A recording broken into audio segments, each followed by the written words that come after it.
এই মুহূর্তে সব থেকে বড় খবর, 2016 সালের এসএসসির যে প্যানেল সেটাকে সম্পূর্ণভাবে বাতিল করলো সুপ্রিম কোর্ট।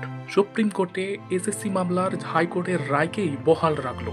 2016 সালের এসএসসি নিয়োগ প্রক্রিয়ায় ব্যাপক গলদ ছিল, মন্তব্য করলেন সুপ্রিম কোর্টের প্রধান বিচারপতি। আর সুপ্রিম কোর্টের এই রায়ের পরে সারা পশ্চিমবঙ্গের বিভিন্ন স্কুল থেকে প্রায় 26,000 শিক্ষকের চাকরি চলে গেল।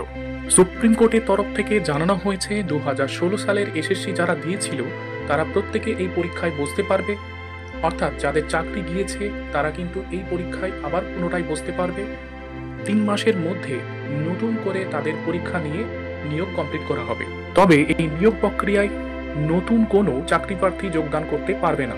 সুপ্রিম কোর্টের আজকের এই রায়তে বেশ কিছু অর্ডার দিয়েছে, তার মধ্যে একটি উল্লেখযোগ্য হলো প্রমাণসহ যাদের চিহ্নিত হয়েছে অবৈধ চাকরি প্রার্থী হিসাবে তাদের কিন্তু 4 বছরের বেতন সম্পূর্ণভাবে ফেরত দিতে হবে। এছাড়াও সুপ্রিম কোর্ট জানিয়েছে যারা অন্য সরকারি দপ্তর থেকে সেই চাকরি ছেড়ে এই এসএসসির চাকরিতে যোগদান করেছিল 2016 সালের প্যানেলে, তারা পুনরায় তার পুরনো চাকরিতে ফিরে যেতে পারবেন। 2016 সালের এসএসসি প্যানেল এমনিতেই কলকাতা হাইকোর্টে বাতিল হয়ে গিয়েছিল।